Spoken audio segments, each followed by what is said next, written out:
Local programming on KRWG made possible in part by viewers like you. Thank you.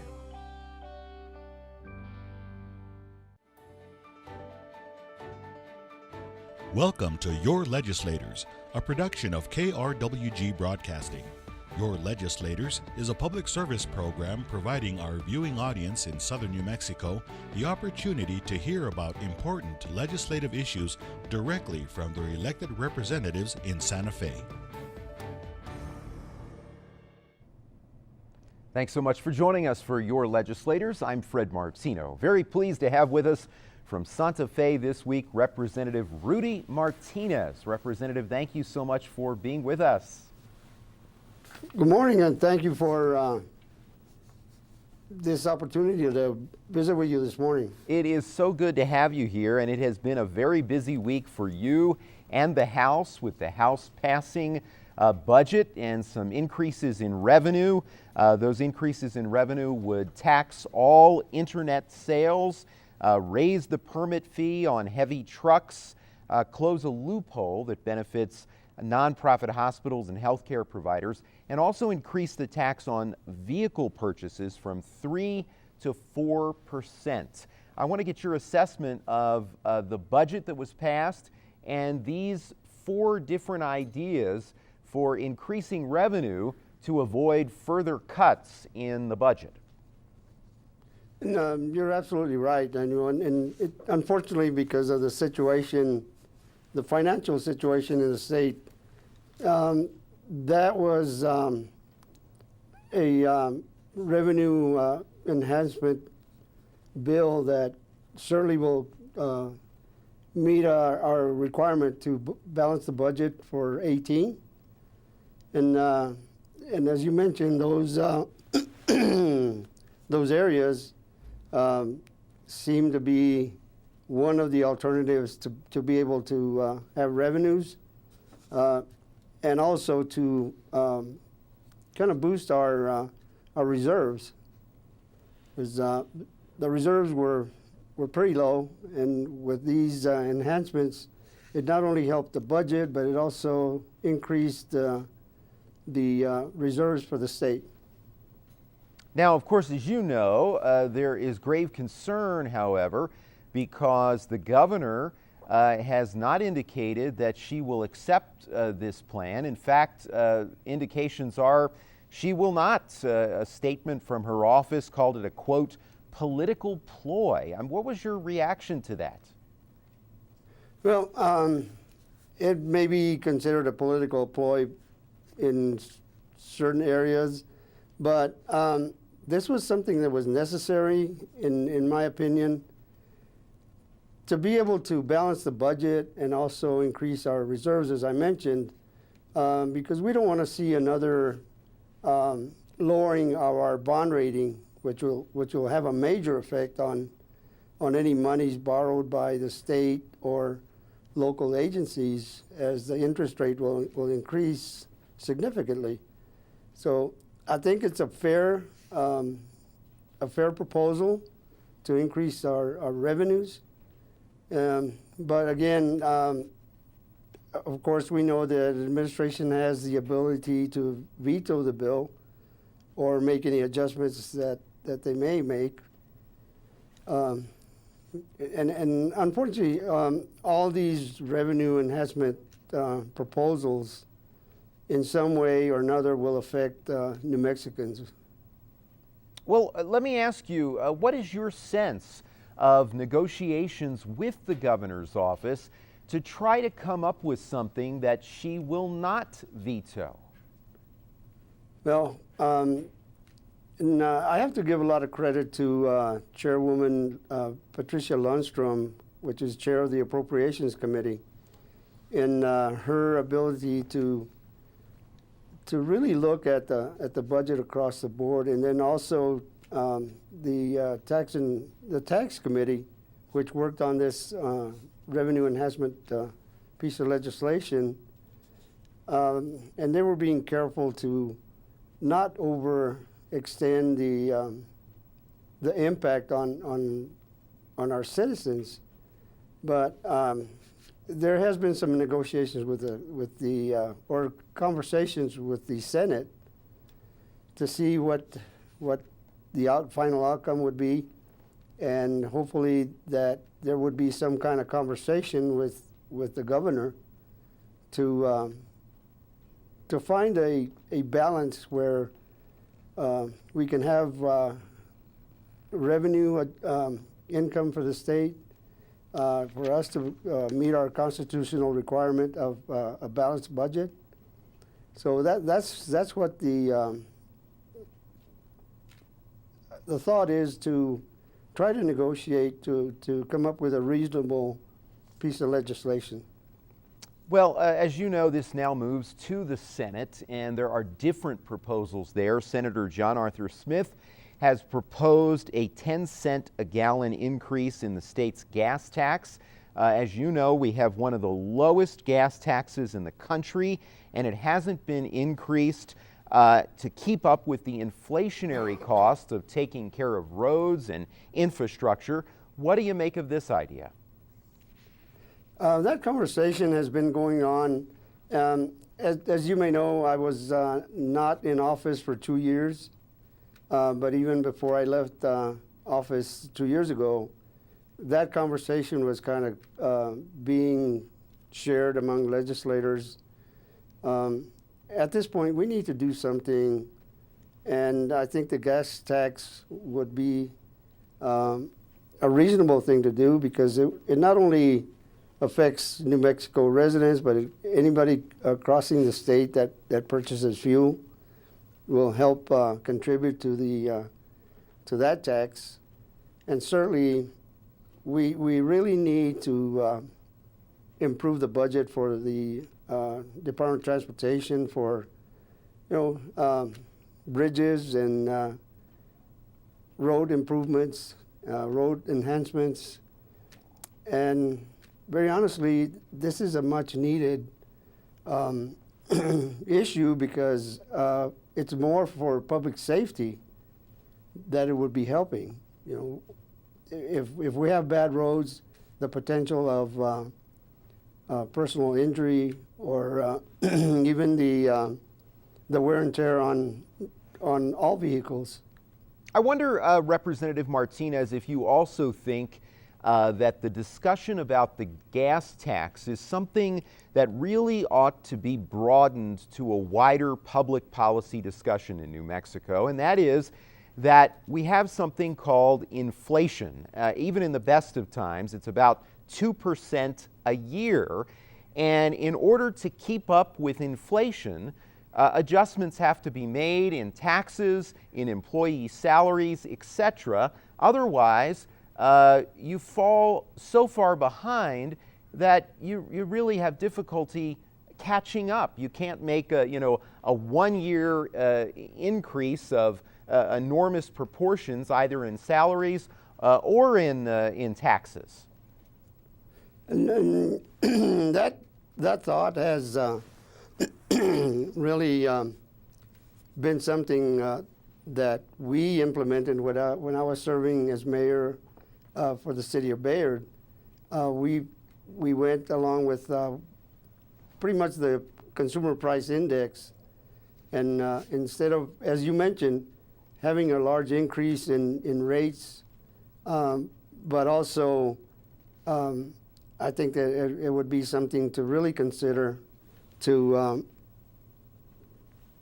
have our some kind of mechanism to do that on an annual basis, rather than, as you say, a large increase, a one-time large increase, and then wait a number of years and then do another large increase. So I think small increments would be something that our residents would really accept. Okay, I want to ask you about another idea for increasing revenue to be fair in terms of our taxes, making sure that those who cause expenses are paying for them. There has been some talk again of alcohol and tobacco taxes. As you know, polls show that these are very popular with the public, And public policy experts say that this is an important thing to do because these substances cause a great cost to government. What are your thoughts on this? You know, we've seen the cigarette tax increase, and as you mentioned, this is a public health issue that has a huge impact on our state budget. So, you know, a reasonable increase in taxes for those type of situations, the cigarette tax, the liquor tax. I know there's some pushback on that, but I think when you balance the cost of health care for the abuse of these items, there has to be some kind of mechanism to be able to provide the medical help for those that use those substances, tobacco and alcohol. I also want to ask you. I think that would be a fair assumption that maybe this is the time to do that. Okay. Good segue here. A lot of people say there's time to do something else as well. And again, this is popular, as you know, in polls. There are a number of proposals to legalize, tax, and regulate cannabis. What are your thoughts on this? Well, I certainly am a supporter of the medical marijuana. Being a veteran, many of my fellow veterans have been allowed to use cannabis as a means of pain reduction and also for other veteran issues. What about for recreational marijuana, the new proposals out there? That proposal, I would like to see more studies done and what the effects are, because I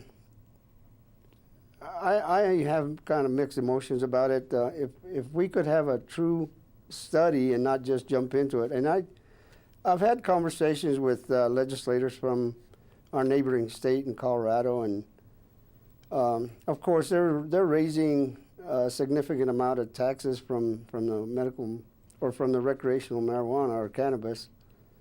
But I don't know if New Mexico is ready for it.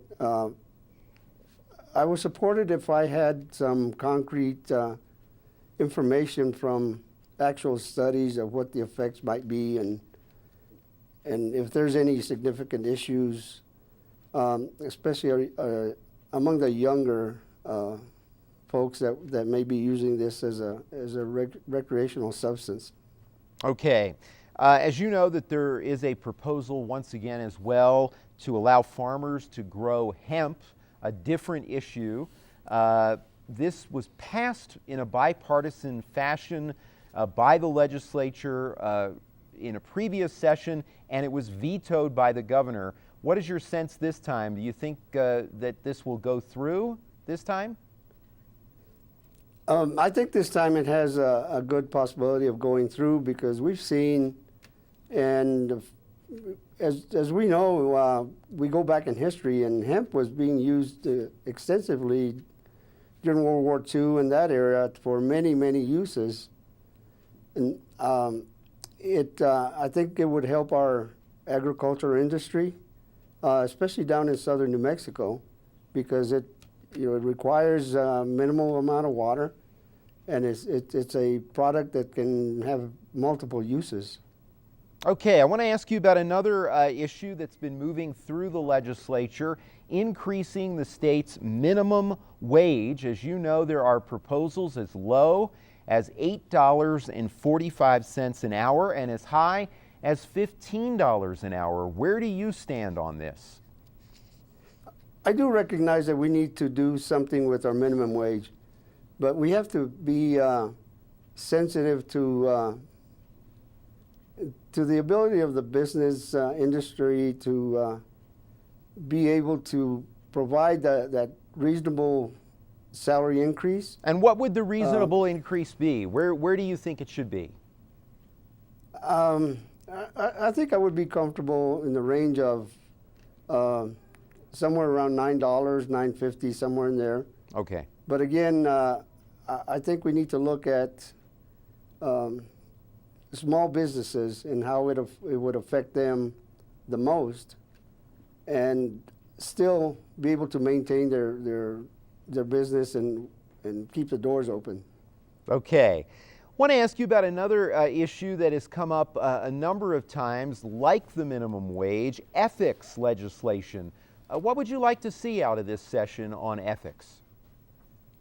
I am fully supportive of creating an independent ethics commission. Keep that responsibility out of the legislators' hands to make sure that we as elected officials, and I'm speaking of local and state elected officials and those that are supposed to be serving our New Mexico population, to make sure that we stay within the guidelines and the rules that have been set forth, and ensure that there's no abuse. Okay. Well, as part of ethics, I have a specific question for you.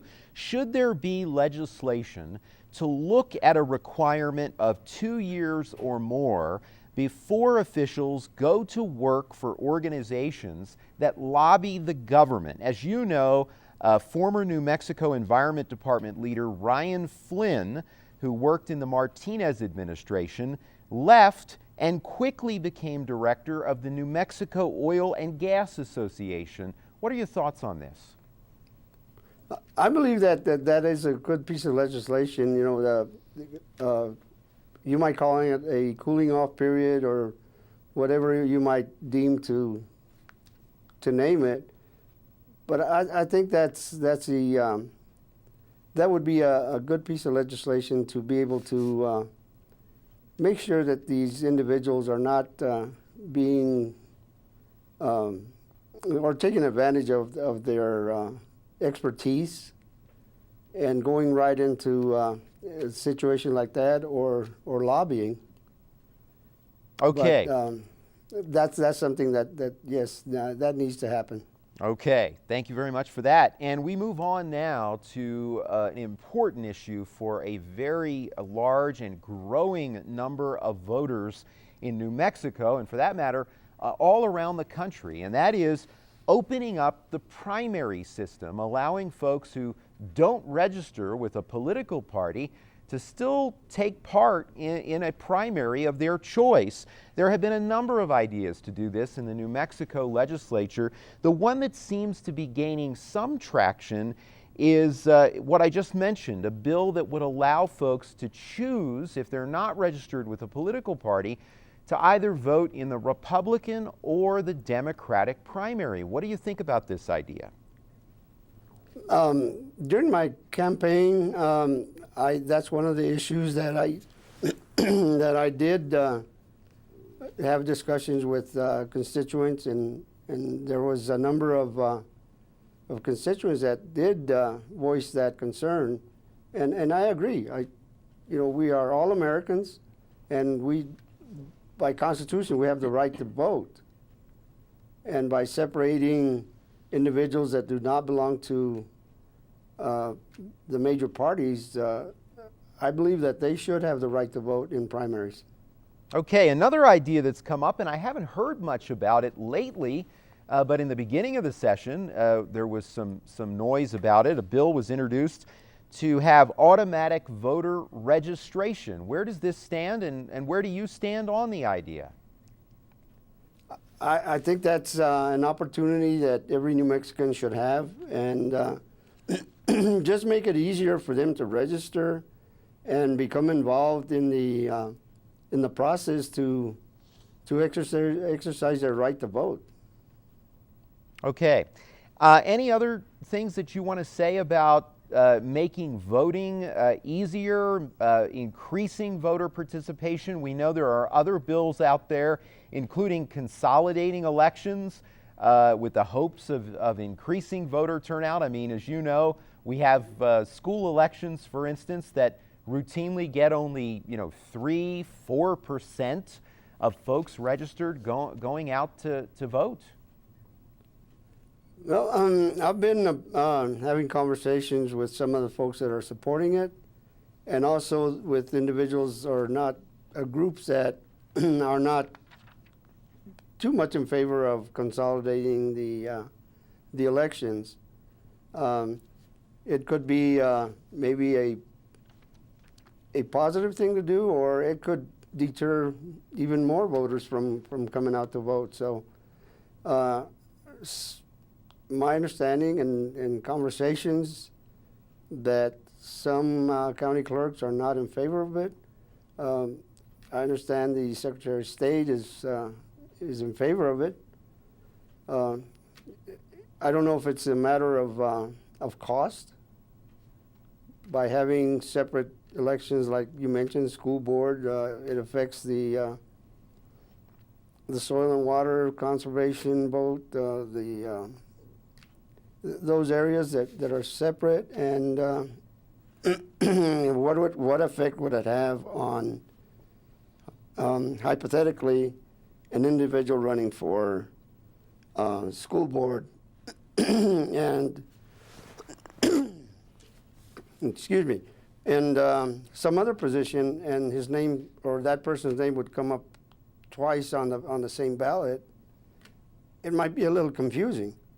Okay, so you're undecided on this. It sounds like you're trying to get information from the folks who support it, like you mentioned the Secretary of State. We know Doña Ana County's clerk, Scott Kraling, supports it, saying that it may increase voter participation by consolidating elections. And then on the other side, folks who don't like the idea for a variety of reasons. Exactly, and I'd say I'd like to really have. I'd like to have information, or data, if you call it, to make sure that we're making the right decision on this. Okay. You know, speaking of data, let's talk about economic development. This has been a huge, huge issue, not just during legislative sessions, but constantly, really, for the last decade, because of the fact that New Mexico is far behind the rest of the country in terms of our economy. Democrats have proposed a number of things to try to increase economic development, including investments in broadband internet. As we know that we're a rural state, there are many areas that don't have good broadband internet service. That's just one idea. Where do you stand on economic development, the ideas that you think could make the biggest impact in improving economic opportunity in the state? Well, for one, you just mentioned it. I think every New Mexican should have availability of internet. That's very important, not only on a personal basis, but also business-wise. It only makes sense to be able to have that ability to connect with industry, not only across New Mexico, but across the world now. And that's one of the key points that will drive economic development. It'll drive businesses. It may attract some businesses to New Mexico. Currently, I'm carrying a bill to promote resident business projects in New Mexico. This would provide the ability for individuals to, start their own business. And as we know that the majority of our businesses in New Mexico currently are small business owners. So that's one of them. And then the training funds for certain companies to help them improve their workforce. And that's something that we need to work on, is having a qualified workforce for attracting businesses to come into New Mexico. So those are just two minor things that we're proposing to drive the economic development issue.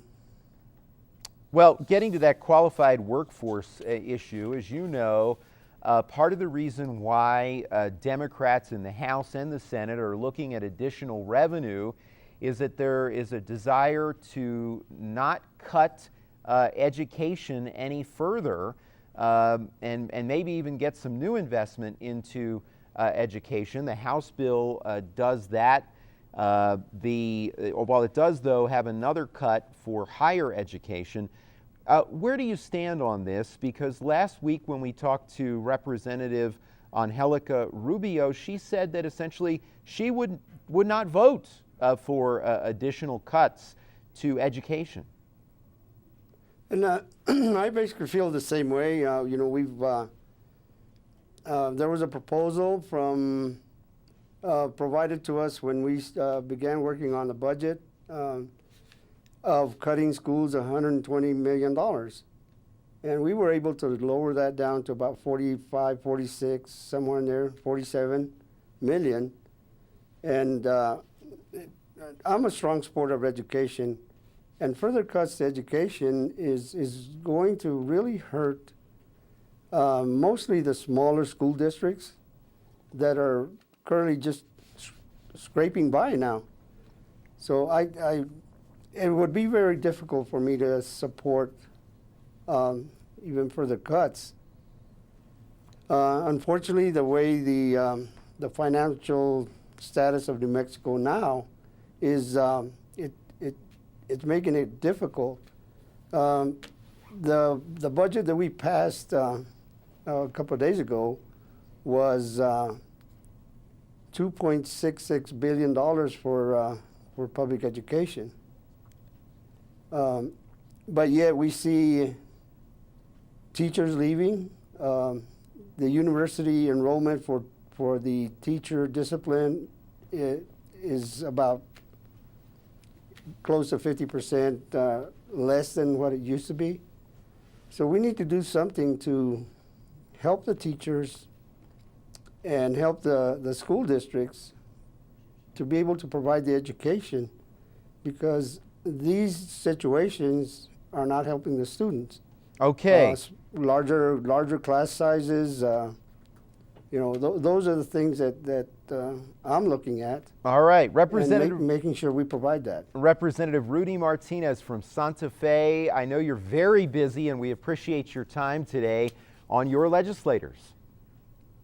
Well, thank you so much for this opportunity, and I look forward to visiting with you again. I look forward to it as well. Thank you so much. Have a good weekend. All right, you too. Thank you so much. And thank you at home for joining us for Your Legislators. I'm Fred Martino. We'll see you again next week.